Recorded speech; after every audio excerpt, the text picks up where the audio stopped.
In this episode, I have the brilliant Dinesh D'Souza, somebody who's exposed the Democratic Party, found the real truths behind Barack Obama's story, behind Hillary Clinton's campaign, and so much more. This is a man with over 5 million followers on Twitter. However, I can see that the majority of you that watch my channel don't actually subscribe. So please do hit the subscribe button so I can continue to attract the incredible guests like Dinesh D'Souza, and I can keep having those conversations that mainstream media just won't allow. Hit subscribe and enjoy the episode. Dinesh, thank you so much for joining today. It's an absolute pleasure and honor to have you on. How are you? I'm doing well. Looking forward to this. I'm been doing fine. Of course, there's a great deal going on in politics at this end, so it is engaging but also entertaining, and we're just trying to keep up with everything. I mean, I want a lot of the listeners here are based in the UK, and it'd be great to get an overview of who you are and how you got involved in all of this. I've watched some of your documentaries. I think my favorite two is the Hillary's America and the Nazi one where you talk about the big line that America left being linked with it. They're definitely two that stand out to me. But for those who are unaware of who you are and what you've been doing the last few years, it'd be great to get an overview. Well, I was born in Bombay, India. I came to the United States as a teenager as an exchange student, and went to high school in Arizona for a year. I then went to Dartmouth College, and after which I had a career for about 20 years as a scholar at various think tanks, so-called research foundations, the American Enterprise Institute, the Hoover Institution. Also worked briefly in the Reagan White House toward the very end. And then about a decade ago, I started making documentary films, really quite by accident. I wanted to do something kind of on the right side of the aisle, with Michael Moore being the notorious left-wing filmmaker. So that's what got me started. I've now done about 8 of these documentaries, and so I now do a daily podcast. I continue with the books, and we've been working on a new film that deals with Israel and Hamas, but also biblical archaeology and biblical prophecy. So my next film is a bit different than the ones I've done before. How do you pick your films? You know, the one that really strikes to me, maybe it was just there was so much attention to it, was the Hillary Clinton film, Hillary's America. And I remember watching that, and it was really eye-opening being across in the UK, because we had Brexit, and then there was a Hillary Clinton-Trump battle. And I remember watching that thinking, wow, like, these are questions that you were asking, the things you were getting, I've never heard anyone in Britain remotely show. So how do you come up with the ideas for your films? Well, this is the advantage of having started out really more as an author and also as a little bit of an investigative researcher, because I'll discover things about history that I will not find in any textbook or on the History Channel or on the BBC. And I'll suddenly realize, wow, this is a fact. Here it is in the documentary record. And then I start digging underneath that fact, and I realize there's a whole lot more that's behind it. And then I'm able to construct, or maybe reconstruct, a narrative that has been completely ignored or suppressed. And very often we can figure out the reasons why it's been suppressed. So to take, an example that relates to the 2 films you mentioned, you find out, for example, that fascism, although not entirely easy to classify in the left-right framework. Let's remember the left-right framework goes back to the French Revolution and the people who sat on the left and sat on the right. So fascism is, in that way, you have to sort of fit it into one or the other mold, but there is a strong argument to be made that it is closely allied with socialism and totalitarianism in that direction, far more so than the kind of traditional autocratic kind of right-wing dictatorships that the left is often squealing about. So that's the kind of thing that everybody in the 30s and 40s knew. In other words, the critics of fascism and the defenders of fascism both acted as if it were on the left. And then somehow, mysteriously, after World War II, fascism became transposed into the right-wing column. And so much so that many of us, when we first learned about it, I mean, I assumed that fascism was on the right. And for years, I'd go around saying, well, communism is on the left and fascism is on the right. And it never occurred to me that the term National Socialism, which is, of course, the elongated meaning of Nazism, I needed to look into the socialist roots. So this is the way I kind of grab onto something. For a long time, I would just write about these things. And then I realized that our culture has shifted. We're a culture that's far more visual.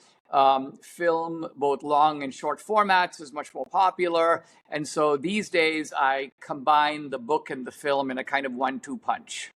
Right, right. Interesting. I mean, again, in that documentary with the Big Lie, it was exactly what you said. It was fascinating because it's kind of been happening a bit in the UK.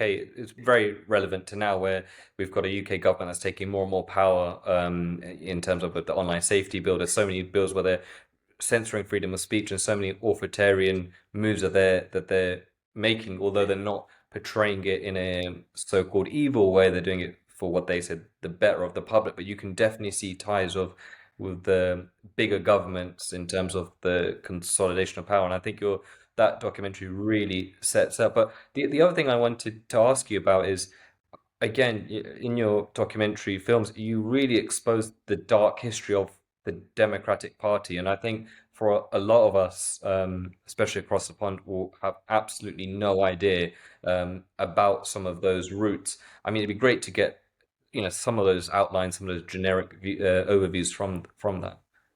Well, let's start with a very simple fact that I think is shocking, unarguable. No historian can dispute it.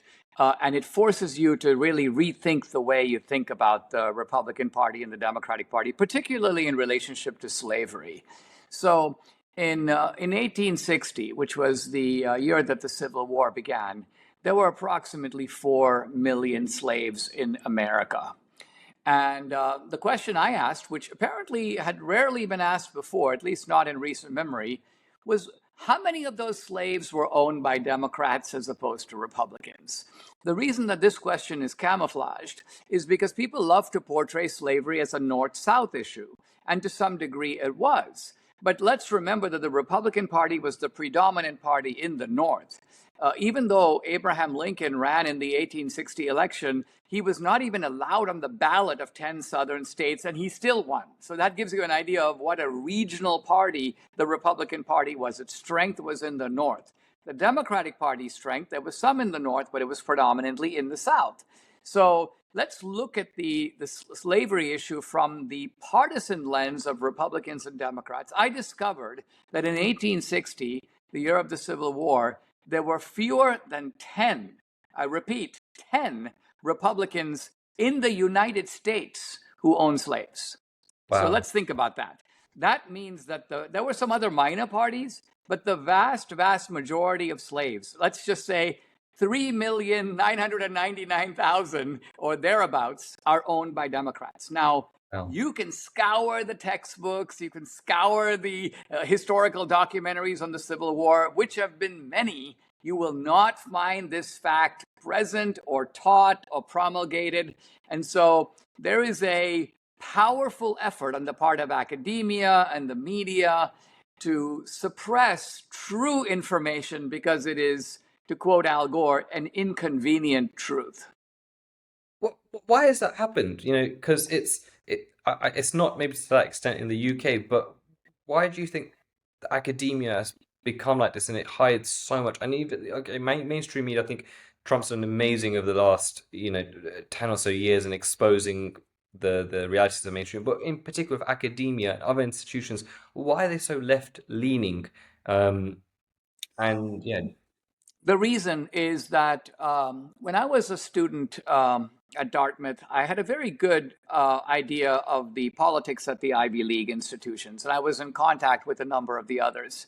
So in my time, which goes back really to the early 80s, these institutions were liberal, but there was a kind of a tension between the old line liberals, let's call them loosely the classical liberals, who were still running these institutions. They were in charge. And there was a younger generation of activists whose politics had been shaped in the 60s and 70s, trying to push against the old liberalism.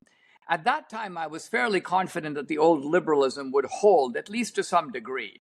But I think a combination of weakness, um, well meaningness, and then just sheer obsolescence. These people, they retired, they died. And essentially, an activist generation came to power in the universities with the complete determination to be self replicating, to drive out the conservatives, to discredit them, to not allow those debates to be present in the precincts of the universities. And so the universities, which were tilted to the left, but nevertheless, I mean, I could name 5 conservative, prominent, outspoken conservative professors at Dartmouth at my time. Now you'd be hard pressed to name a single one. So it's a very unhealthy environment in these universities because conservative ideas are very powerful in the culture, but they are non existent in the universities. It's part of the reason why these universities are acting with shock. When the Trump administration goes after them, they are just not used to meeting people who even think and act like this. I mean, that was, I think, one of the startling things. I know there's a general saying people younger tend to be more liberal, but it feels like at the moment this is really unhealthy what's going on in terms of in the US and maybe in the UK with the power that are given to colleges and universities and even school level where we're seeing a lot in the UK where on more the gender stuff where there's been occasions where children are told like to not discuss their gender with their parents. They can discuss it with teachers. This sort of absurdity, which is just it would never have been the case maybe 20, 30 years ago. Is it similar in the US with these teachers and professors gaining more and more power? Well, I will say that in the United States, there is a massive rebellion brewing among young people, and particularly young men. Right. These are people who have been villainized, emasculated, propagandized, treated as if they are the enemies of as if collectively they constitute an evil empire. They have to be shut down. They have to apologize for the sins of the nation or the sins of other people whom they've never met. And after a while, this kind of brutalization, which has been going on now for about a generation, just produces an absolute ferocious pushback. And so, what's happening now, I mean, in my generation, for example, I was a critic of affirmative action, of feminism, but I'm finding that there are young people who are far to the right of me. By that I mean these are not critics of feminism. These people do not want to have a conversation. These are people who think that the boomer generation, even the conservatives, are themselves complicit in this cultural degradation because our generation has allowed it to happen, even if we objected to it at the time. So I think that there is a new right wing politics brewing among young people, and that has not fully manifested itself either in the United States or in Europe, but it's definitely coming. I think you're totally right because I think maybe my generation's probably been the worst in terms of the millennials, in terms of what's gone on with the how left they've become. But you've seen with Gen Z, so many of them, exactly what you're saying, are rebelling. They're so angry with the system and the setup, and they're sick of a lot of the stuff that's been forced down them. So I think that's definitely something in Europe we're seeing little pockets and signs of. I want to go back to some of your documentary stuff because I was ironically I was joking with somebody that my favorite of your documentaries are like the ones that were probably the worst reviews. The better the review you got, like it was like a weird order. Um, but like there's so many stuff there that people would call conspiracy theories and all that stuff, but we now know a lot of that was true. Has that, has any of the recent years, has there been any, I don't want to say apologies, but any reflections on some of the stuff that you reported a long time ago, which were labeled wrongly as conspiracy and all that stuff? Have you had any kind of, I don't know, apology or just something back? Well, one of the distinguishing features of the films I try to make is I try never to make a film that will say what other people are already saying. I feel like if that's already out there, I don't need to make a film about it. It's going to cost me money to do that. It's a lot of effort. I want to come up with an original idea, and short of that, I don't even start the project. So my first film was on Obama, and the prevailing view in America on Obama was that he was a kind of a civil rights guy in the Martin Luther King mold. You know, the first black president, and you could be for him or against him, but you had to be for him or against him on that basis. And I came out and basically said, no, that's actually not Obama at all. Obama is a creature whose dreams, by his own admission, come out of the anti-colonial breezes of the third world. He says that. His father was that. His stepfather was that. And so to understand Obama, you have to understand this anti-colonial ideology, which frankly is, well, it's more familiar in Britain than in the United States. In the United States, anti-colonialism is thought to be an unambiguously good thing because the United States, after all, was a colony of Great Britain. And so the American founding was an anti-colonial event, Dinesh. But I know, growing up in India, that colonialism and anti-colonialism both are far more ambiguous than those simple labels would appear. And I also recognize that many of the good things that I would attribute to my own life and my own family, including my ability to speak English, my respect for human rights, for democracy, much of those things were, in a sense, a export, perhaps unintentional export, but nevertheless an export of British rule.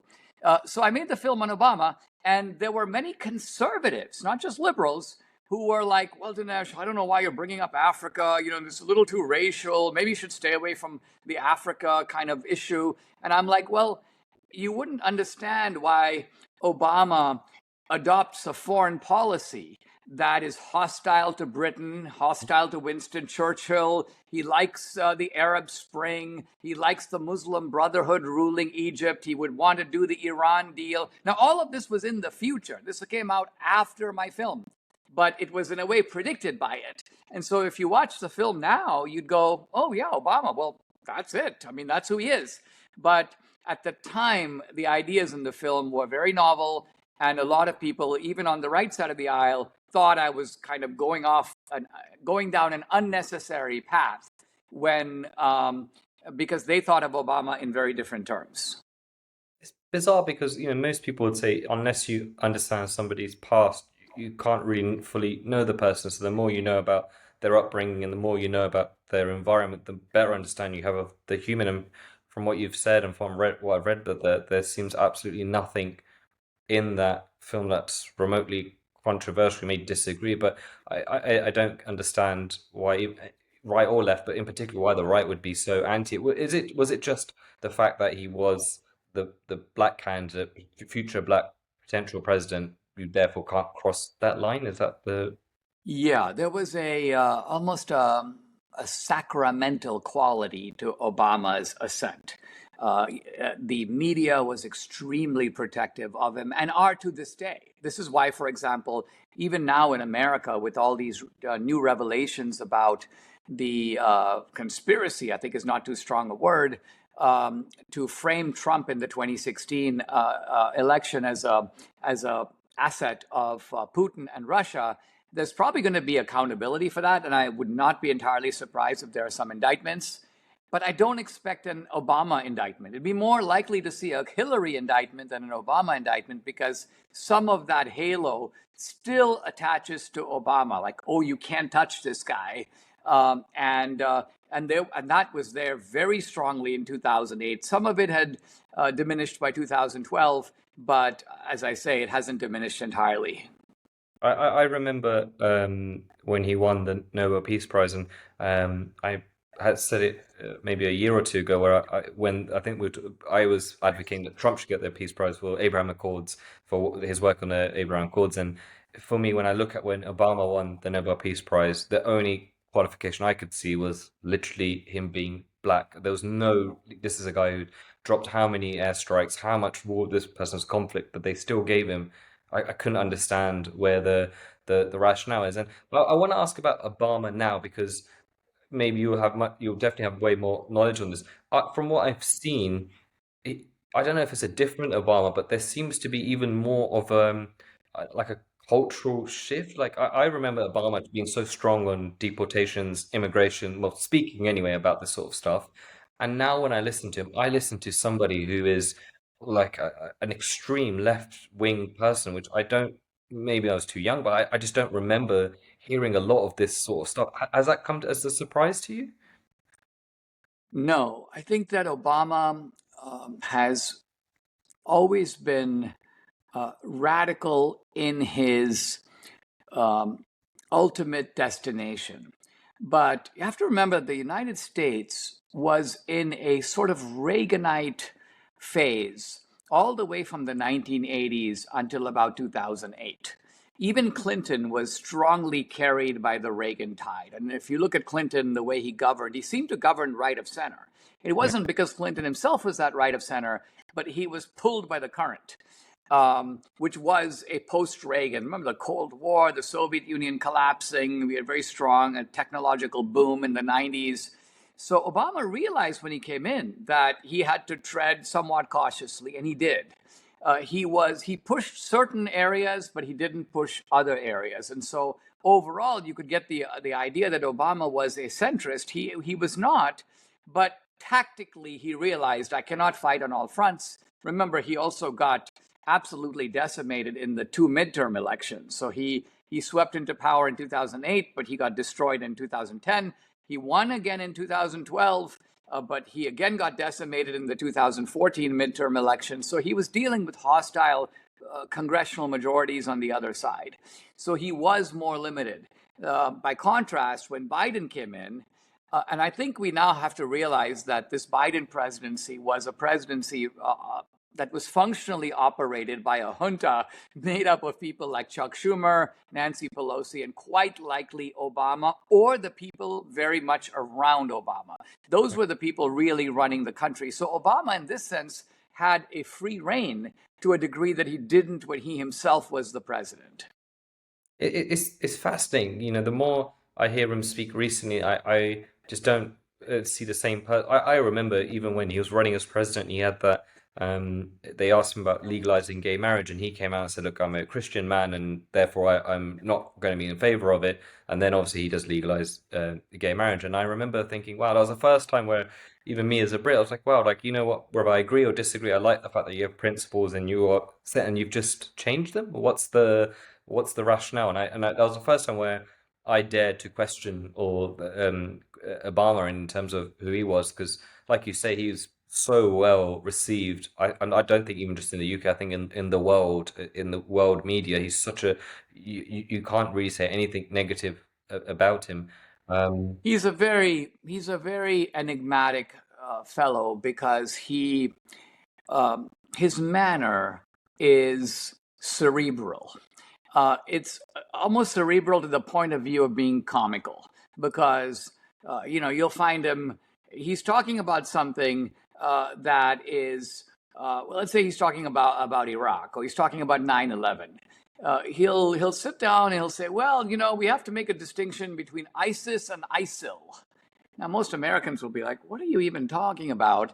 And they figure, well, Obama's obviously so deep that he's got these complex distinctions that he makes in his mind. But if you think of Obama as being, as simply having the anti-colonial philosophy of people going back to the 1960s, people like Franz Fanon, Amilcar Cabral, all the anti-colonial activists in Ghana. The idea here being that America and the West are the forces of oppression in the world, and that you need to have a foreign policy that rebalances, you can say, the ship of the world, which is upside down from Obama's point of view. We need to weaken the West. We need to strengthen the non-West. We need to give even the historic sort of enemies of America a leg up, not because we like radical Islam per se, but because we're trying to equalize something that has become unequal over half a millennium. I mean, if you think back historically in the world, to say the year 1500, the major cultures of the world like China, India, the West, were on a roughly even par. No culture was so manifestly ahead of the others that it could conquer the entire world. And Yeah. contrast this with the end of the 19th century, when a tiny island like England could control something like 1/3 of the real estate on the planet. So from Obama's point of view, that is the real scandal. I think he set himself the Herculean task of trying to undo that. Now, he wasn't fully able to do that, but he was able to do some major damage, at least from my point of view. Do you think that's one of the reasons? I was speaking to somebody on this podcast a few days ago, and we discussed quite in detail the NATO deals that Trump's been doing over the time, and I was asking him, like, I just don't understand why how it's taken. How it's A, seen as controversial to ask other countries to pay their fair share, and B, why has it taken so long, and why is there any opposition in America? Do you think because the likes of Obama and similar profiles in America, because of that anti-colonial style, Americans have accepted to pay this bigger share when it comes to NATO and other big organizations like that? I think that the Trump position on NATO is better understood, not so much in contrast with Obama as it is in contrast with, say, Reagan. So in the Right. era of the Cold War, the United States understood that you've got this big Soviet bear over there, and we've got the free West over here. And the United States is, if it wants to be the leader of the free West, it has to shoulder the lion's share of the burden. I mean, there was no question that the Soviet Union was shouldering the lion's share of the burden on its side, right? Cuba wasn't contributing, and North Korea, the Soviets were sending aid to those countries. So I think that the model developed out of that.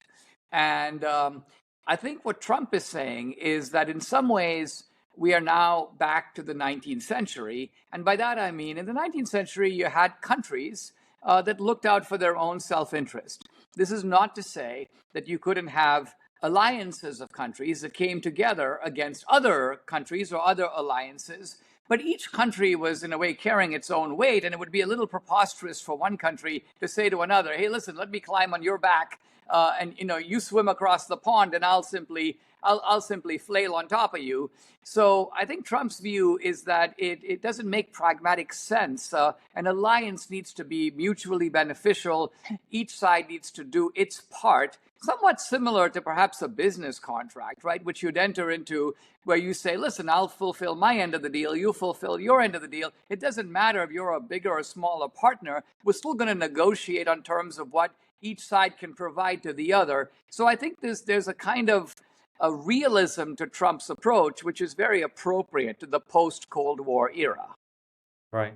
And what's been the reception like to a lot of the Trump policies? Because the reason I ask is obviously Trump was in Scotland a few days ago, and even some of the new media outlets I didn't expect talked about how popular Trump is becoming in the UK. Obviously, UK is going for a very difficult period with the current government, and there is a real difference in terms of we've seen the amount of stuff that President Trump's been able to accomplish in such a short period of time. We've had a Labour government who are almost just single-handedly destroying the UK, and one of their excuses is they've got so much work to do, but Trump seems to have just been able to do so much stuff so quickly. A, why has he been able to do that? And B, is it overwhelmingly positive for Americans? I mean, Trump is he's a controversial figure in America, and there are many people in this country who define their politics against Trump. So it almost seems amusing, but Trump could almost get you on his side by just arguing the opposite of the position he actually holds. And lots of people who don't like Trump will say that because Trump says up, we're going to say down. So there is that phenomenon in the country without a doubt. But I think even the ordinary rank and file Democrats are realizing that Trump is a very unique character. He's different than any, not just Democrat, but any Republican we've had before. If any world leader today, not counting Trump, were to have a meeting with, say, Kim Jong-un, they would come out of that meeting and speak almost identical language. Oh, we had a constructive meeting. We expressed our concerns. We made some progress. We have significant obstacles. We are hopeful that this is going to happen, blah, blah, blah. You and I could write that speech, in our sleep. Trump will come out of the meeting and say something like, well, the guy really surprised me. First of all, he's really short. And he's like, I had to keep looking like down at him. I kept seeing the top of his head. And then Trump will say something like, he asked me, like, why do you keep calling me Rocket Man? He was a little offended. So what I'm getting at is Trump is doing something that is almost unique in Democratic politics and yet very appropriate to it. He's putting you in the room so that you and I, who are curious about what these meetings sound like, are suddenly given a kind of a window, a very personal window into what exchanges take place. And so there is an almost stunning type of candor to Trump and a lot of constituencies in this country who are alienated from politics or not very involved. Like, look, for example, at Hispanic immigrants who have by and large been on the margins of American politics, but they love the fact that Trump talks like that because the way they see it, he talks the way they talk at home. And so this endears them to him like no one else. And in fact, it's an interesting question for those of us like on the right. Will the Republican Party be able to maintain its hold on these kinds of people when we don't no longer have Trump? What you alluded to it there with Hispanic people and even with black voters in this election, we saw his vote share increase drastically. How has he been able to win those votes? Because again, correct me if I'm wrong, but they've largely been Democratic for the last 10, 20 years. So how was Trump able to get those voters? And again, for a lot of us in the UK, we had the general assumption they're all going to the Democrats. That was done. Yeah, so to answer that question, you have to realize when and why. If you look at, let's take blacks for a moment. How did they become such a solid part of the Democratic Party? Let's remember, after all, they were, from the Civil War to the 1930s, blacks were Republicans. They knew that Lincoln had freed the slaves, for example. And however, they were drawn into the Democratic Party by the meager, but nevertheless very real, benefits of the welfare state, which meant a lot to them in the time of the Great Depression. So blacks began to move into the Democratic Party, basically because the Democratic Party gave them a job, gave them a retirement, gave them money for a mortgage. And to blacks who had little or nothing at that time, this was a great deal. Even though looking back, it sort of wasn't much. Now, over time, that gratitude to the Democratic Party became a certain type of enforced dependency. And blacks began to realize that not only are they not getting ahead, but the Democratic Party doesn't want them to get ahead. Any black guy that basically becomes self-sufficient quickly moves to the Republican Party. So the Democrats don't want that. They want to keep you hanging in the air with them having a rope so that they always want the Democratic Party, to pull them up. But if you ever get to the top, then you are no longer beholden to them. So they realize that. The second thing is that blacks looked around and they saw immigrants coming in. Some of these were Asian immigrants from Thailand, but some were Asian, Indian, but there were also black immigrants from Trinidad, from the West Indies, from Nigeria. And these immigrants began to make rapid progress, move out of the inner cities, move to the suburbs. And the blacks were like, wait a minute, we're a racist society. Like, where are you going? So the Democrats had sold the blacks on the idea that people of color, people brown and black, can never get ahead in America because racism will always keep you down. And blacks saw lots of brown people, lots of Asians, succeeding while they were not. So this has this is all prior to Trump. And then Trump comes along, and again, Trump basically speaks the language of these guys in a way that Republicans have never been able to do before. And so for the first time, a lot of blacks are like, not only am I disgusted with the Democratic Party, that preceded Trump, but I'm willing to take a bet on the other party. That is what is truly new. The thing that's always fascinated me, and is the post-Trump, first the Trump first presidency, and then what happened afterwards. Um, I, for a lot of people in UK and wherever, I still can't understand how Biden won that election. So if we take away for now election fraud, whatever allegations for now, how does Biden get any votes or the amount of a few million or whatever? Because to me, at that point, it was quite clear that this person was not, he wasn't as bad as he was towards the end. But even at the start of that campaign, you could see this was not a fully cognitive person. Um, and how is he able to win so many votes? How does he become the Democratic nominee and then ultimately, obviously, president? How did that all conspire? Well, the Democrats shielded Biden in the campaign. It was strangely, he was the candidate, but you didn't see a whole lot of him. Now, it was COVID, and so they had a pretext for keeping Biden under wraps.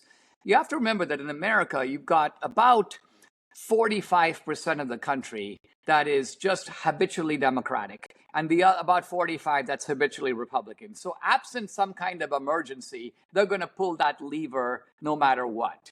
It takes extreme circumstances for them to not do that. The election is fought over the 10% of people in the middle, and so that's really the answer to your question. Biden was able to count on the long-time kind of automatic lever-pulling Democrats to cast for him, and either by either by fraud or persuasion, get to 51%. It was, in fact, a shocker, and I think had it not been for COVID, Jane Fonda, the actress, said that COVID is God's gift to the left. Because if it were not for COVID, there was a roaring Trump economy, and there was no conceivable way. If Biden had won, nobody would be able to make heads or tails of it. But COVID did wreck the Trump economy, and therefore this gave Biden's victory, problematic though it is to this day, gave it a certain plausibility. And so there were intelligent people who could say, well, I don't really see how he won, but he could have won. And it is a secret ballot. So Biden sort of got across the finish line somehow. But that being said, the campaign that they carried out on Trump after that, meaning over the last 4 years, not just the 2 impeachments, which was scandalous enough, but the 90 plus criminal charges, the attempt to lock him up for life, the 2 assassination attempts. I mean, I think this is what produced the new and improved Trump that we see today. He's a different man than he was in 2016. I mean, I think I think a big reason is obviously the Hunter Biden laptop case. I mean, that was absurd even at the time, and now I think the more information we get on it, I think that may have swayed and may have changed the election right there and then. I think the way that was covered up was pretty disgraceful. And the thing when you say the new and refined Trump, is it because he almost had that? Do you think it was almost a good thing that he didn't win the election again because he had that time away? He could rejig his team and actually get the right people around him. Do you think in some ways it helped? Yes, but not quite for that reason. In other words, I think that there are presidents who are benefited from, you can almost call it a period in the wilderness, where they're able to gather strength and prepare themselves. Lincoln was to some degree like this. He was a president that was implausible. He probably wouldn't have won under other circumstances. He happened to be the right man, as Churchill was in their time. But I think what happened with Trump is something very similar to what happens in the opening scenes of either the Mel Gibson movie called The Patriot or even the movie Braveheart, right? In other words, these are reluctant warriors. What it is that they're trying to go about their normal business, as Trump did in the first term. He'd say things like, well, generals do what they're told. That's the meaning of being a military general. I'll bring in John Kelly. I'll tell him what to do. He'll do what I tell him. He knows how to follow orders. And so when General Kelly turns around and stabs Trump in the back, Trump is like, whoa, you're a general. You're not supposed to do that. So the first term was the learning experience for Trump, but the second term was the term where it's like the opening scene in Braveheart, where they rape the guy's wife, they burn down his house, they destroy his livelihood, and he has nothing to lose. And then he is in a kind of combat mode like you've never seen him before. That's the Trump that we're seeing now. Well, I mean, the stuff he's been able to do in such a short period is like phenomenal. The amount of stuff that America, and we see it so much. Even the people in the UK who have largely been against Trump or anti-Trump, even they are admiring. It's a common admiring thing that's going on in the moment at the moment in the UK in terms of what he's been able to achieve in such a short period of time. What do you see as some of the challenges, not just to him, but America has at the moment? We've heard, I think the big news we've recently been seeing a lot of is the Epstein file. So I would be interested to hear your take on that. But aside from just that, what are some of the other issues that are really dominating American people at the moment? Well, I think that you have this phrase or slogan that's defining the Trump presidency, which is "Make America Great Again," right? But um, there's not, I think, a sufficient grasp of what that means or what it takes to achieve this. Now, in the Reagan era, for example, where a very similar idea was present, its meaning was apparent. Its meaning was, let's win the Cold War.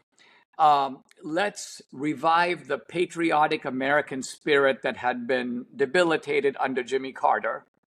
And let's unleash the engines of entrepreneurship.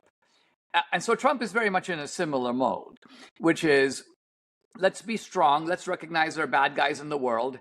Trump is not an isolationist. As we've seen in the recent Iran strikes, Trump is perfectly willing to pulverize bad guys abroad if he thinks that they need it. And Trump is trying to unleash energy independence. The United States has giant amounts of natural gas. Trump is trying to get all that out of the ground. Trump wants to be the country to be in the forefront of AI, artificial intelligence, and robotics. So I think he is in this sense very consistent with the Reagan approach.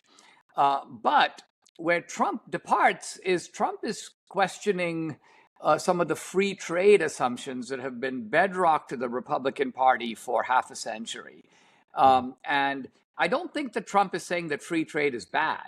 But I think what Trump is saying is it's not free trade if you have a lot of tariffs on us and we don't have tariffs on you.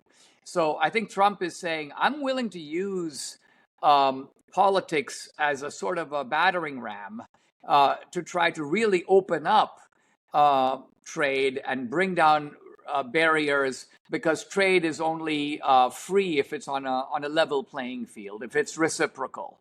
And Trump is in this sense shaking up the markets, flummoxing even the right of center economists who have long had the view that it's not good for the United States to have tariffs, even if everybody else does. Right. Now, the biggest problem probably facing Trump is a problem that is in some ways bigger than politics. It just has to do with a breakdown of family structures, a degradation of the culture, the fact that children are not brought up in the best way. There is a lot of fentanyl and drugs and broken communities. There's a lot of work to be done to rebuild the American working class and middle class, and that I see as a project that is of longer duration than the next 4 years. Do you think, in particular, to the broken families situation, one of the things I always say, one of the things I almost most admire, not most admire about Trump, but really admire about Trump is you can see him have all his kids with him when he does so many of these things to produce four very competent, smart children and who are all sit in the same room as you and support what you're doing. I think is incredible, and it's a testament to him as a man. And I kind of see it with JD Vance as well, with him and his wife and their children always in a lot of these pictures, and you're like, wow, it's really nice to see that these guys value family and that they show it very bluntly. Do you think maybe JD Vance can be a really, when we talk about broken homes and getting back to that family structure and all that stuff, do you think that could be something that he could really grasp? Yes, I think that the two leading figures to succeed Trump, if I were to guess right now, would be J.D. Vance or Marco Rubio. And both of them are, certainly in terms of like family values, they are far more exemplary than Trump. I mean, Trump has, he's got multiple wives. He had sort of this playboy background. That's how he actually ran into Epstein.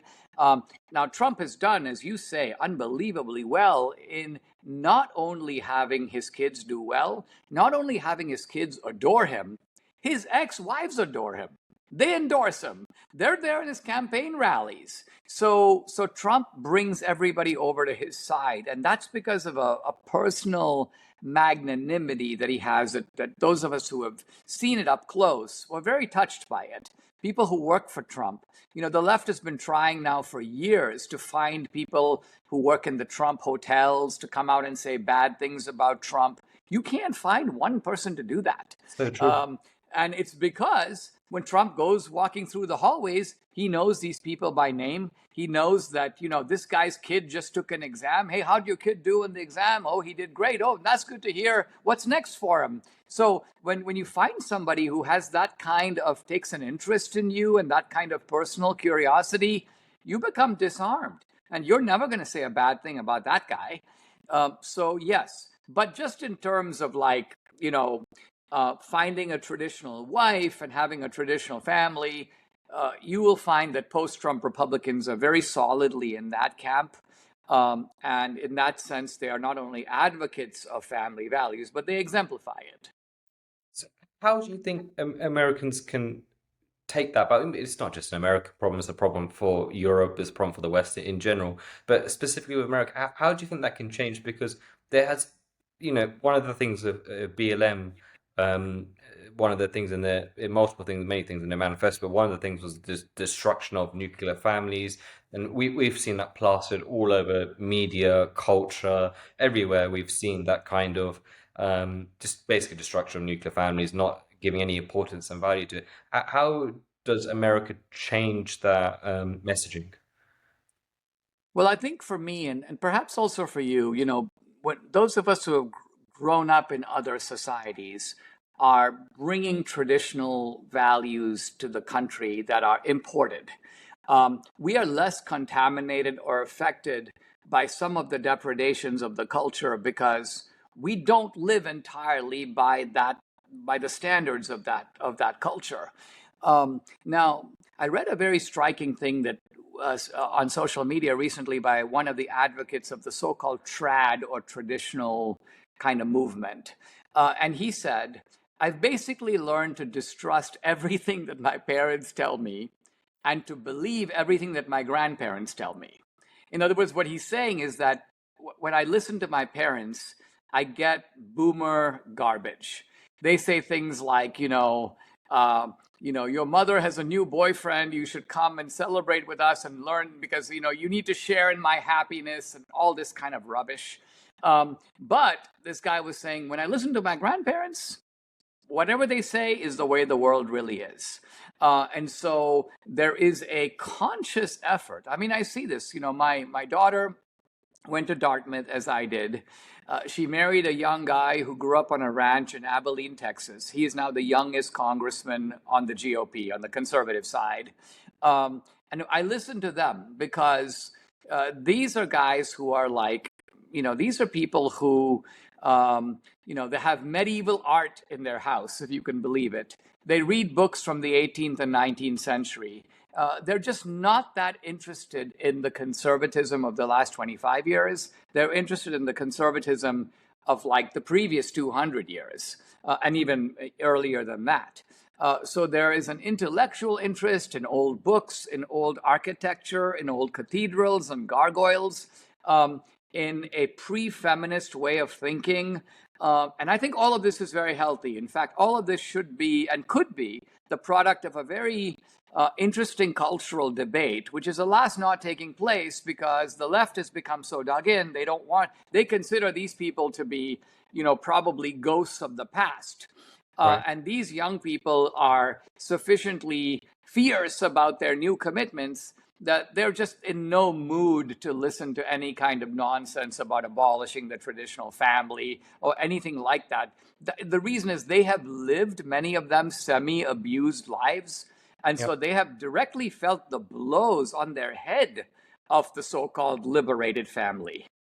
Do you think, you kind of alluded it to there, do you think because of your upbringing, you have a much more understanding of how important the values are in America? I always make this point where recently I used an example of a place in the UK that is one of the rare places where there are more immigrants or product of immigrants than native Brits, and they voted to leave. They voted to Brexit. And I was really shocked in the UK because it was portrayed as a white decision, white Brits moving.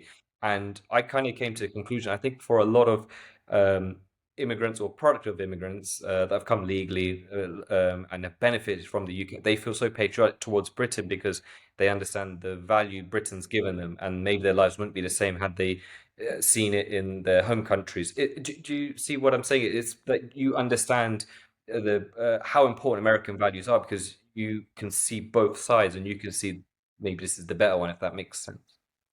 Yeah, absolutely. In the United States, you have, well, if you look, for example, at Asians in general, but even Asian Indians more specifically, they come to America. Now, weirdly, a lot of them will vote left. They vote for the Democratic Party. And I figured out why. It took me a long time to understand why, because I said to myself, these are people who, in their actual lives, are like to the right of the evangelical Christians. They are the most conservative people in the country on social and cultural values. So why on earth would they even dream of voting for the Democratic Party? And then it hit me. It happens because these Asian Indians and Asian Americans go to selective and elite colleges. And it's not just that they are propagandized over there, they are extremely eager to assimilate or to conform. They want to be, an educated Yale man or woman or Dartmouth man or woman. And so they pick up subtly and sometimes not so subtly the clues of what they need to do and say in order to be accepted as cool and as an accepted part of the elite. And that is the leftism that they then begin to spout, even though they don't live that way at all. In my case, when I was at Dartmouth, I ran into a group of young conservatives, and they were a little older than I was, but they had read Hayek and Friedman and Solzhenitsyn, and they were talking about Margaret Thatcher and the theological ideas of Pope John Paul II. And I was like, where did you guys read? You have answers, and I didn't even know these were questions, And so I decided to start reading Adam Smith and Ricardo and Hayek. And then people sometimes would ask me, like, how did you become a conservative? And I said, well, it wasn't really a conversion process. It was really more like a recognition. It was more like I realized that these are very sophisticated expressions of things I have already and long believed. So what I'm getting is not so much a new way of thinking, but a new fortification, a more sophisticated defense of things that I have long believed. And so for me, it was that process of almost feeling at home in a conservative way of thinking, but now with an intellectual background that I previously lacked. So if you had asked me when I was young, like, you think the traditional family is a good idea, but why? I would be hard pressed to tell you why. I'd just taken it for granted, and I'd been happy as a child. But later I could give you arguments, and that's conservatism for me supplied those. Right. And what would you say, like, the state of conservatism is like right now in the US? You've mentioned younger generations are becoming more on the right. You've mentioned some of the anti stuff with the boomers. In a general way, how do you see conservatism in the US at the moment? The conservative movement, I would say, now is undergoing a bit of a shift in a MAGA Trumpian direction, but I am disappointed in the intellectual level of it worldwide. I think it's the intellectual level is quite low, and I say this only because I'm comparing it, to the kind of people who were my neighbors at places like Hoover and AEI. I mean, you have to remember, I was sitting in an office right next to Judge Bork. Irving Kristol is down the hallway. Jean Kirkpatrick is to the left of me. Michael Novak, and these are people who thought and read widely and deeply. And so we would have in the AEI dining room the kind of conversations that, at least to my knowledge, have disappeared from public life. Now we have very savvy podcasters and social media guys and makers of memes. And that's a different ensemble of skills. So I'm part of that world too, and I respect it for what it is. And my movie making is part of that sort of cinematic world as well. But I do miss sitting around the table and discussing people that, discussing ideas at a very fundamental level, which rarely happens today. I have to seek it out. It's not in the air as it used to be. Why do you think that is? Why do you think we're not seeing these ideas? Because this exactly what you're saying. So many people would be saying about the UK in particular. The UK had Conservative Party before Labour last year, and there was a real issue for those 12, 14 years. Lack of ideas, lack of intellectual thought, lack of any. That was a massive criticism in the UK, and it seems the same as in America. Why do you think that is happening? I can probably answer the question a little better in America than in Great Britain, but I know that it's a worldwide, phenomenon. Now, in the United States, the conservative intelligentsia was very shocked when Trump first came on the scene, and to some degree, I shared their consternation because, quite frankly, Trump's politics were extremely ambiguous. He had given money to both sides. He was in no way thought to be a conservative. And so many of us supported other candidates, not Trump. Now, when Trump became the nominee, we supported him. But a lot of my fellow conservative intellectuals who had come out so strongly against Trump refused to admit that they might have been mistaken. They dug in. They began to say that Trump was not a true conservative, and they were. And they watched the Republican Party drifting away from them and toward Trump. This embittered them. And some of them became never Trumpers. Others literally started making a pact with the left to work against Trump. I'm thinking here, for example, of a guy like Bill Kristol, whom I used to know very well. I published in his magazines. I, of course, knew his parents very well. And but Bill just basically, it would be really interesting to see what his parents would make of him now. But so I think what happened is I saw the mainstream of the conservative intelligentsia mobilize against Trump, then go into a long sulk, and then, like I say, they sort of dispersed, and nothing took their place. And this is why I think we're facing the intellectual desert that we're dealing with now.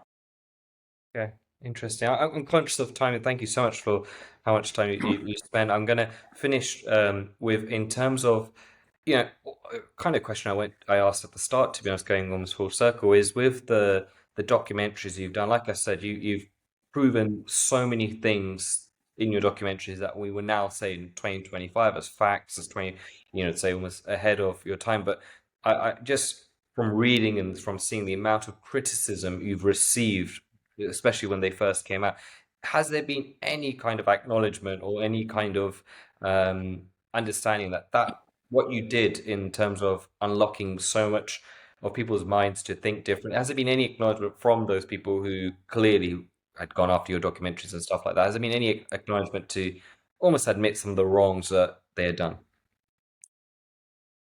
I think the answer to that is no, but let me close by offering this thought.